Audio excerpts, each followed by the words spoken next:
Sky Television Network. The commuter rail crash, the investigation begins. FBI to say sorry to the security guard suspected of the Atlanta bomb. And Pakistan put England to the test at Headingley. This is Sunrise with Bob Friend and Sheila Brockleback. Good morning. The inquiry into the Watford train crash is looking at whether the signals failed or one of the drivers jumped a red light. The crash raises new anxieties about safety during rail privatisation. One woman died and more than 60 people were injured when two trains collided just outside Watford Junction. One train was packed with commuters returning home, the other was empty. The London to Milton Keynes commuter express lies grotesquely on its side this morning as four separate investigations get underway into the cause of this accident. A fire brigade video shot minutes after the two trains collided shows just how massive the impact was. It's still unclear what happened, but it's known that the empty southbound train was crossing points when the northbound commuter train slammed into it. One woman died, dozens were injured, some seriously, including a driver.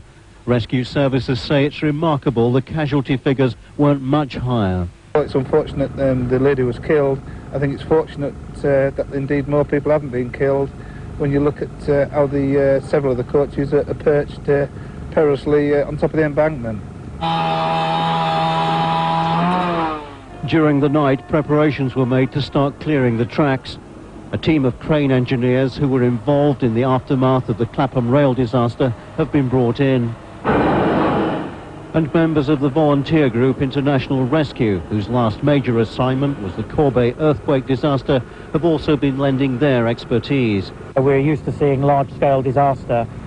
Here it's a bit closer to home, although it's smaller scale. It turns out to be quite an eye-opener. Several of the empty train's carriages have been removed, but it's going to be at least 2 days before the West Coast main line is fully operational south of Watford. Publicly, British Transport Police are saying nothing about the cause of this accident. Privately, though, they've ruled out vandalism and are now focusing their attention on equipment failure or human error. John Cookson, Sky News, Watford. The 50 walking wounded discharged from Watford General Hospital will wake up this morning to relive the moment of terror when the two trains collided. I was in the front coach of the train when it collided with the other train in the opposite direction, and the coach I was in fell on its side basically, so people were thrown around, there was a lot of broken glass, luggage fell everywhere, seats fell on people, and there was just a tremendous bang, and we all got thrown about. I mean, it's like, I guess it's like a pea in a concrete mixer or something. You just get thrown in all directions. 13 people were kept in hospital overnight. They're in shock mostly, not clinical shock, but they've been through a nasty experience, and naturally they're pretty shaken up, those that have been brought in here. Also among the injured, a child, a woman who's 14 weeks pregnant, and the train driver. Some people have had lucky escape, and it's obviously a very unpleasant experience for those who were involved. As I said before, the variety of injuries is what we'd expect, with some serious injuries and a large number of people with minor cuts, bruises and minor fractures.